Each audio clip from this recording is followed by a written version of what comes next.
हमारे राजा की बतियां कि मैं जानूं या तो जाने, मुंह से आपकी जिंदगी रंग गई तो कैसे पहचाने।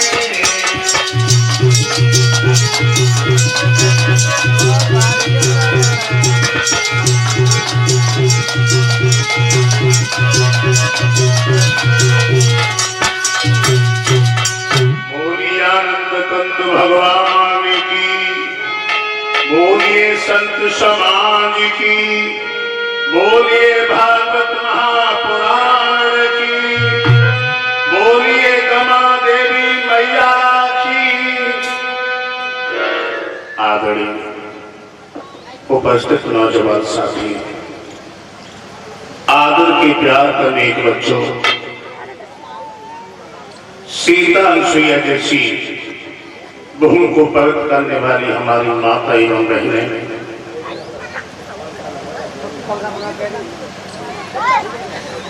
पिता तो बुजुर्ग नौजवान,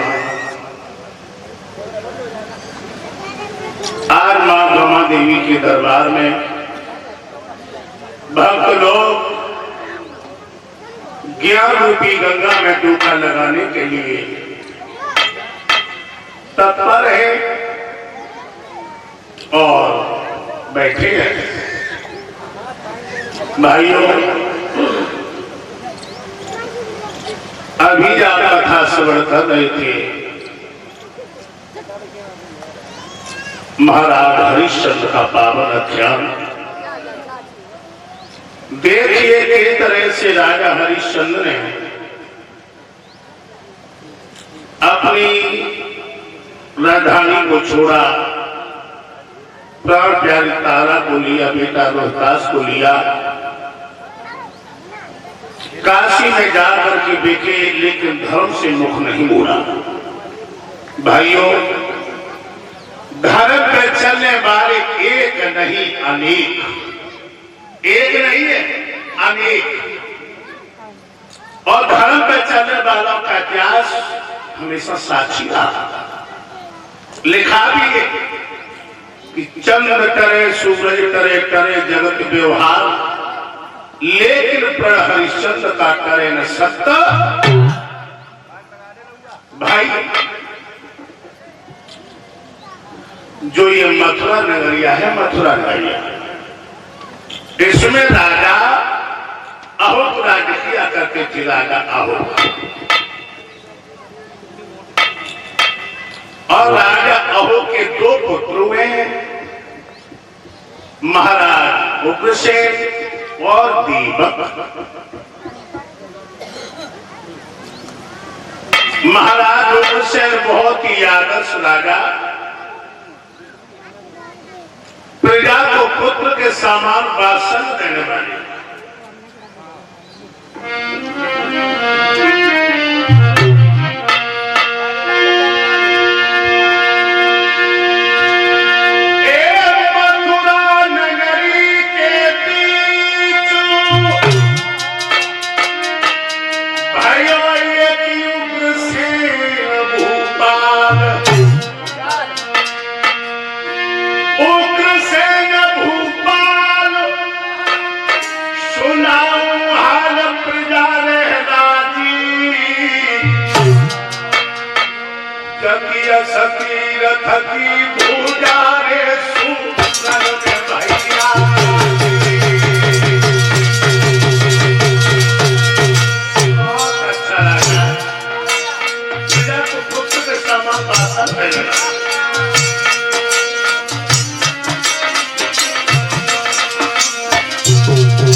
विश्वास राजा और उनकी प्राण प्यारी का नाम है पवन रेखा।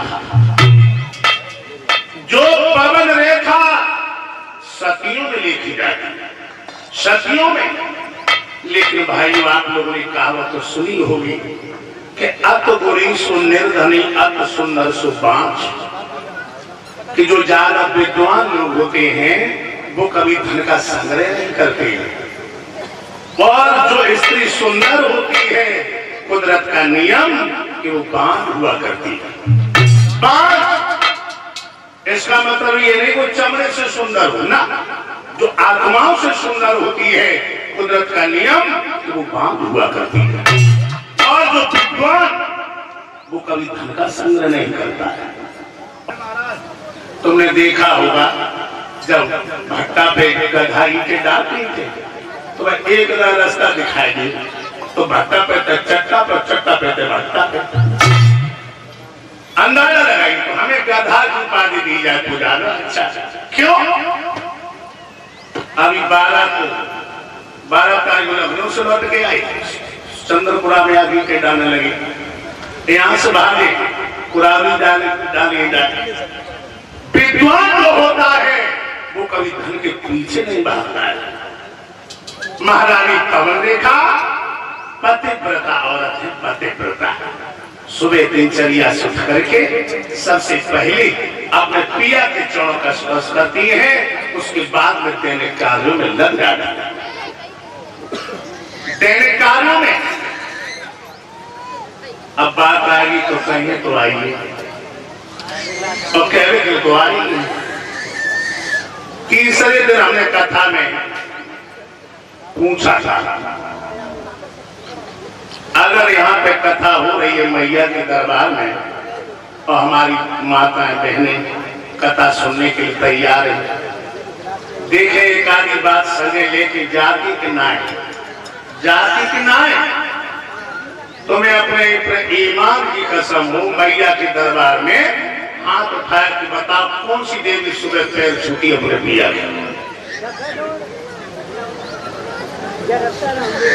कृष्णा बालक 51 रुपयों से हमें ब्याज की का सम्मान कर रहा है, फूलों का हार पहना करके भगवान सुख शांति प्रदान कर।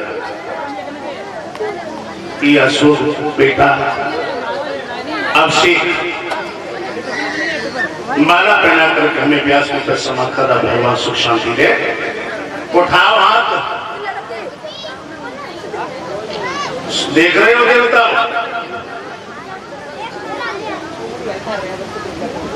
कथा सुनना आती हो के बिठा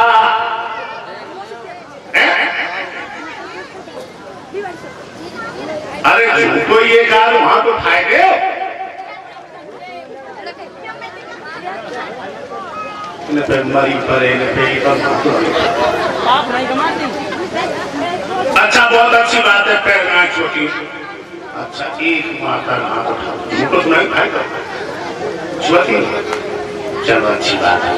अच्छा से हाथ उठाओ, सवेरे स्वाति कितनी सभी स्वाति महाराज।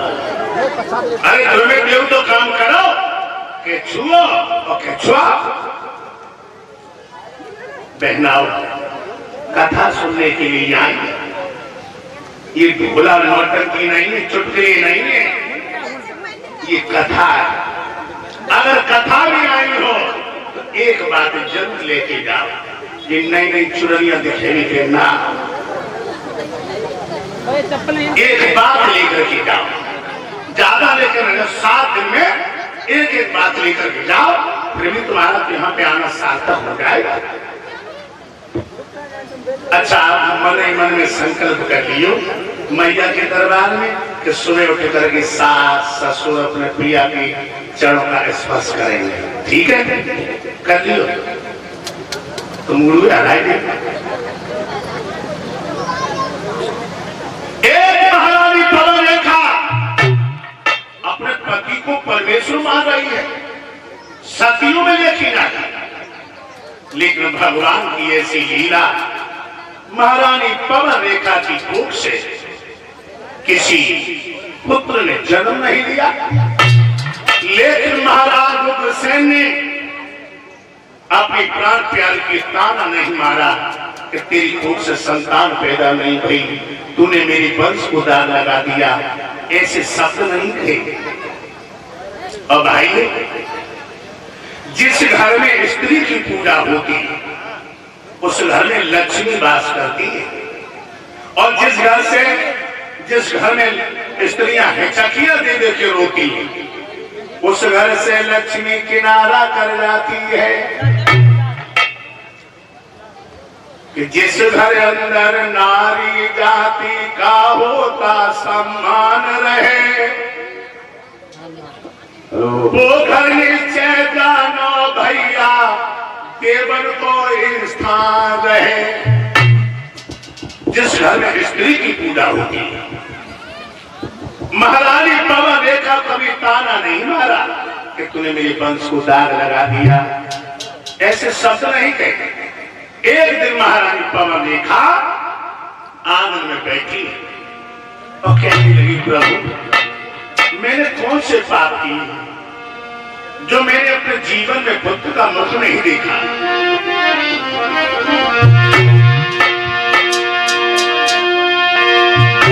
और कहने लगी कि अरे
आज महारानी पवन देखा आंगन में बैठ ये सोच रही है कि प्रभु मैंने कौन से पाप किए हैं जो मैंने अपने जीवन में पुत्र का मुख नहीं देखा। एक दिन की तुम्हें बात बताएं भगवत प्रेमियों, महारानी पवन देखा 16 श्रृंगार किए हुए और बीच आंगन में खड़ी